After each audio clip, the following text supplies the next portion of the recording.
ورحمة الله وبركاته ولا لها قيمة بدن كسر هذا كوسم وردقدقة ترامب أيا كل واقع ما أنت إن أي دماتي سيدا سيانا كي قريسه حلقي وضع هذا الله يسخن عنتا وحنا لجاري بولا حلقي لا أديكسن لها B2 بامبرز ديارها بامبوين كهالستا سيدا درن وحو بربريو حلقي لا استعمال لها أيا لمريا أيولايه iyadoo faahfaahsanayaan ku haya bariga dhexe oo dagaal la isku soo faysanayo qodobada sidoo kale barnaamijkan idinku heynayana waxa kamida dawladda federaalka Soomaaliya ayaa sheegtay dhammaan inay hareereysay gacantana ay ku hayso wada walba oo maraya guryaha kooxaha mucaaradka ay sheegtay shalay inay dagaal ka bilaabeen waa sidee xaaladda Muqdisho inta la kala maraya iyadoo maqal iyo muuqaal warbixin ayaan idin haynaa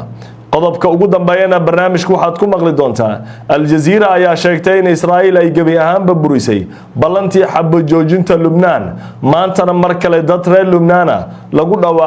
dhaawacay gudaha dalka Lubnaan xilli lagu ballansanaa wada hadallada Israa'iil iyo Lubnaan in dib loo bilaabo xiisadda Lubnaanna la hakiyo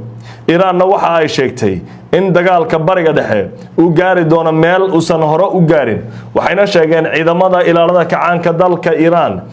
in ay si daran dhulkooda iyo dadkooda u difaaci doonaan casharo badan laga baran doono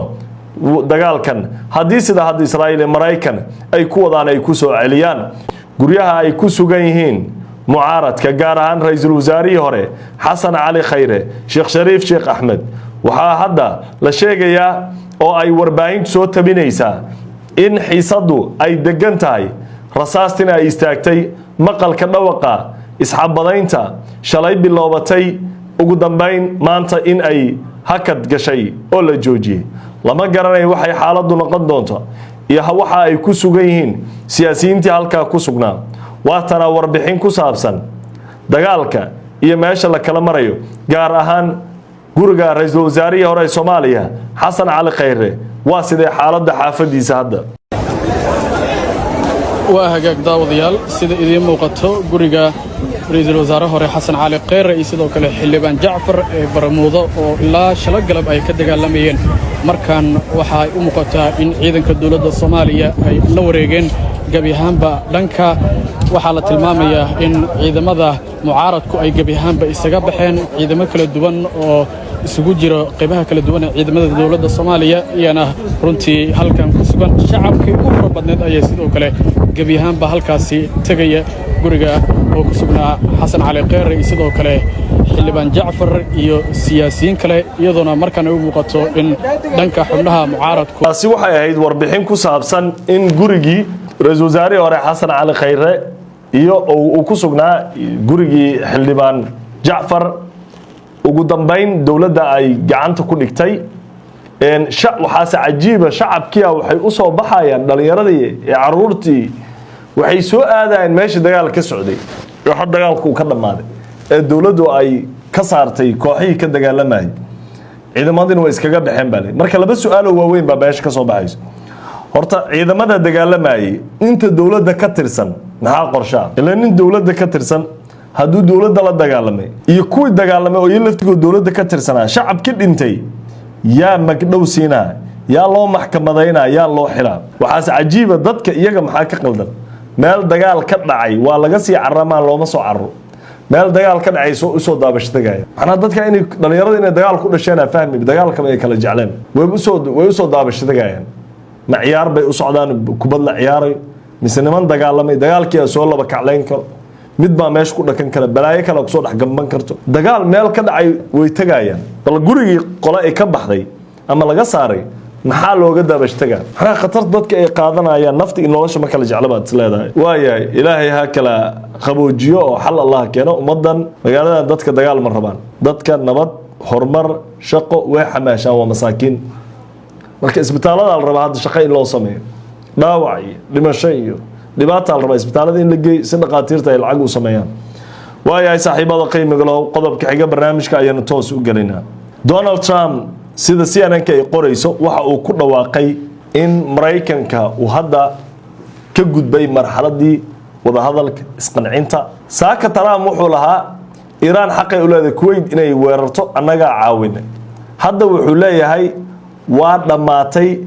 wax dambe oo wada hadalaa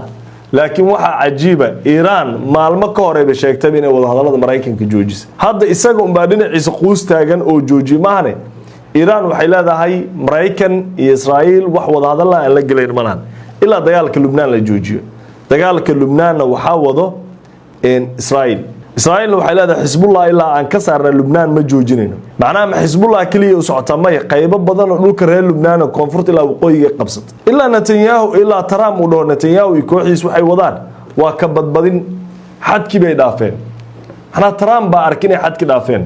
maxaa hadda cusub markay sida CNN ay qorayso Trump wuxuu leeyahay waxa la joogaa xilligii aan adeegsan lahayn B2 bombers diyaaradaha maart qaado bambooyinka qatarta dhulkoosiisa meelaha fogfog wax ka burburiyo diyaaradaha waxa la isticmaalaa meelo hoose godad marka la rabo in wax la gaarsiiyo Iran hubkeeda iyo droneskeeda gantaalada ugu badanna dhulkoosiisa ay ku jiraan soo marka Trump wuxuu ogyahay dagaal hadda Iran lala galo inaa xulo uga qaadeen diyaaradihii maartay Mareykanka isticmaali jireen F16 iyo maartay diyaaradahaas oo dhan F18 iyo waxba macna weyn inay sameynaynin ayaa hadda u cadaatay gantaalada ay isticmaalayeen Iran sidoo kale isbuuca waxay soo bandhigtay inay haysato gantaalo halis ah oo khatar badan geysan kara burbur weyn ka geysan karo Israa'iil iyo saldhigyada Mareykanka bariga dhexe iyo marka waxay shaqo u taalaa dalalka Khaliijka dagaalkan hadda waxay u muuqataa sida Donald Trump uu ku dhawaaqay CNN-kana ay soo xiganayso in dagaalku uu dib u bilaabanayo xiisaduna meel adag ay marayso haddii marka dagaalku uu bilowdo ma Mareykan Israa'iil kaliya ku eegmay kuma eko wuxuu saameyn doonaa Imaaraadka Kuwait Qatar Oman Bahrain iyo kuwa kale